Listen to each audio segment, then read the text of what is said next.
Remember when Marlon Brando said, "I could have been a contender in On the Waterfront"? Well, all these men are contenders in the race for Best Actor.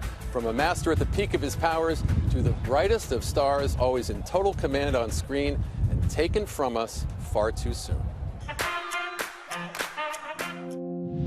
I ain't like you, Cutler. I got talent. Me and this home, we's tight. If my daddy had known I was gonna turn out like this, he would have named me Gabriel. All I am saying is no one can write like that. But I can write like that, Houseman. I have. The narrative is one big circle like a cinnamon roll. Not a straight line pointing to the nearest exit. You cannot capture a man's entire life in 2 hours. All you can hope is to leave the impression of one. 당신은 가서 그냥 하고 싶은 걸 해. 난 다 잃는 한이 있어도 여기서 내가 시작한 걸 끝내야겠어. Look, I need more of a plan, Lou. I need more from you, Lou.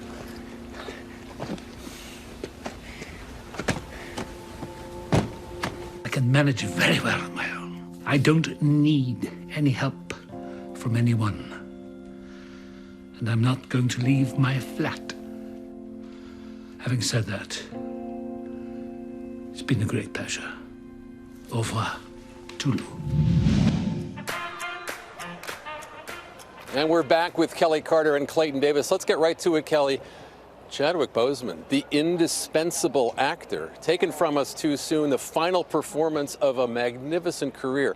Will we hear his name spoken tonight? I think tonight is Chadwick's night, and I think that obviously it's going to probably be one of the most emotionally driven moments of the evening. I think that, you know, not only was this an amazing performance, this is just the night to honor him and his body of work, too. But really, for this performance, it was so strong. And we've seen powerful emotional moments come from these posthumous Oscars in the past. You might remember Heath Ledger playing the Joker in The Dark Knight and Peter Finch for Network. Clayton, please tell me you're not expecting a surprise in this category, are you? I am predicting Chadwick Boseman, but over the past few days, I've been speaking with Academy voters, and I've heard maybe more than 24 times, Chadwick's going to win, but I'm voting for Anthony Hopkins. And I think we have to maybe prepare for Anthony Hopkins' upset. And listen, it's the performance of his career, and this is coming from the person who thinks that his Oscar win for Silence of the Lambs is one of the best of all time. It's everything that Anthony Hopkins has been great at.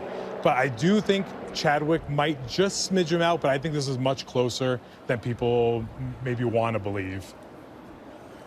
All right, now I'm all anxious thanks to you. Now, if it's not going to be Chadwick Boseman tonight, who else might it be, Kelley? I mean, I could see Gary Oldman because, let's face it, Hollywood loves movies like this. They love films about themselves, and this is the ultimate movie about that. But also Anthony Hopkins because, again, I think that this body of voters loves to honor body of work. And I think what better way to pay tribute to all the great work Anthony Hopkins has given us over the years than for him to win an Oscar tonight. But deep down, what do you think's going to win? Chadwick Boseman all the way. All right, we will find out. Now, all those actors you just saw didn't just show up and become famous and great one day, unless they're Andra Day. They became great one job at a time. So it's likely that some of the best supporting actors could someday be in that Best Actor category. They paid their dues, and we've got the proof. Here's Janae with that story. My name is Borat. I like you. Sacha Baron Cohen may be best known for guerrilla comic characters like Borat. Not American, no don't. But his first acting Oscar nomination is for a serious turn as Abby Hoffman. I'll tell you, Mr. Schultz, it's nothing compared to the contempt my government has for me. The real-life Hoffman also used comedy as a form of protest. As a student at Cambridge, Baron Cohen was a member of the Footlights, the university's comedy troupe. Welcome back to Pump Television. His early jobs hosting TV shows aimed at young audiences. What do we think about Sacha Baron Cohen? That's not...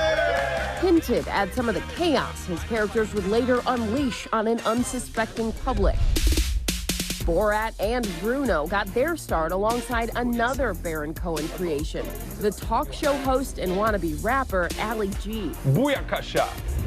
What the is that, man? her mother. Ali G became a British phenomenon, showing up in Madonna music videos. Is you Madonna? And interviewing the Beckhams for charity. Beckham, we has all seen pictures of you wearing clothes that is well embarrassing and make you look like a laughing stock. We know he can disappear into his characters, but did you forget that he can sing too? Charge 'em for the lice, extra for the mice, 2% for looking in the mirror twice. The king of the barbers, the barber of kings. Hey, buongiorno, good day. Sasha isn't nominated for his pipes tonight. Just cry out, speak now. But Leslie Odom Jr., also a double nominee, is up for Best Original Song and for his role as the legendary Sam Cooke in One Night in Miami.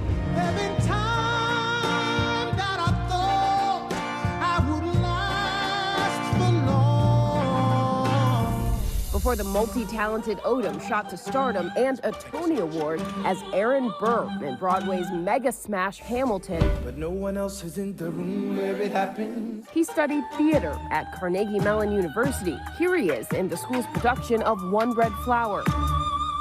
After early brushes with other future A-listers like Kevin Hart in an ABC sitcom called The Big House. He put those musical chops to use on Smash, a TV show about the making of a Broadway show. I'm high as Kilimanjaro. Yeah! With you, Jack, I'm ready for flying. During the pandemic, art imitated life as Leslie and his wife, actress Nicolette Robinson, filmed Love in the Time of Corona in their own home. And if she looks familiar, it's because she also played his wife in One Night in Miami. Now Oscar nominated, he no longer has to wait for it. I'll wait here and see which way the wind will blow. Because tonight, he's definitely gonna be in the room where it happens. It's a Lou. Hi, I'm Lou. I'm sorry, I read lips. Paul Raci is enjoying a breakout year and his first Oscar nomination for Sound of Metal. Because you're right, Ruben. The world does keep moving. It can be a damn cruel place. And while he may seem like a new face, he's been a working actor for more than 30 years. I'm starting to think I'm getting hustled. Okay, we have a really important job for you. We'll get to it first thing Monday. My son's got a broken arm thanks to Dumb and Dumber here. His first movie credit is this single line. Tony, phone call for you. Appearing in 1987's Rent-A-Cop with Burt Reynolds and Liza Minnelli. As the hearing son of deaf parents, he's bridged deaf and hearing cultures as a sign language interpreter in guest spots on Baywatch. They're learning how to modulate their voices. And switched at birth. Raci got his start in theater and has worked with companies like Deaf West for years. It's a real disgrace. And by night, he's the frontman for Hands of Doom, an ASL Black Sabbath tribute band.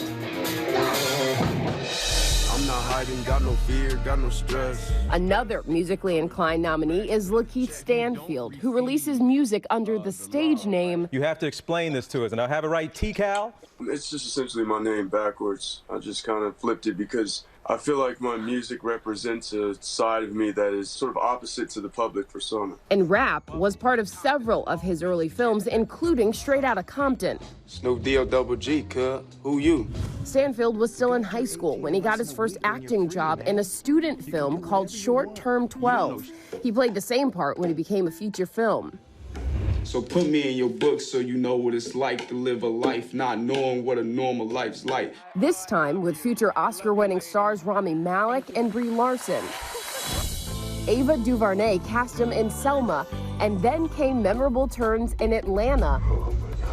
And alongside fellow nominee Daniel Kaluuya in Get Out. Get out!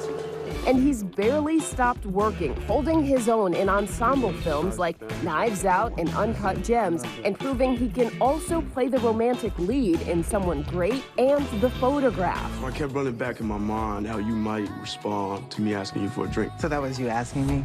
In my mind, it wasn't that forward. You know what I mean? It was more smoother than that. Stanfield's Judas and the Black Messiah co-star Daniel Kaluuya bulked up to play Chairman Fred Hampton. And it's not the first time he transformed for a role. He once lost 42 pounds while training to play a boxer in a play called Sucker Punch. And he threw some brutal-looking punches in Kick-Ass 2. Hey, what are you doing? How do you feel now? Before his breakout role in Get Out. Kaluuya first appeared on screen in a BBC TV movie called Shoot the Messenger, starring fellow Brit David Oyelowo. Detention. So I didn't even do anything. He was still a teenager when he got a job first as a writer and then part of the cast on the teen drama Skins with co-stars like Dev Patel and Nicholas Hoult. I don't know who she is either. Driving Miss Daisy, Best Picture Oscar 1990. And this is my man, who is Morgan Freeman. Kaluuya certainly knows more about movies now than his character did back then. From Black Mirror to Black Panther. And now his award-winning portrayal of a real-life Black Panther leader. I am a revolutionary. I am a revolutionary.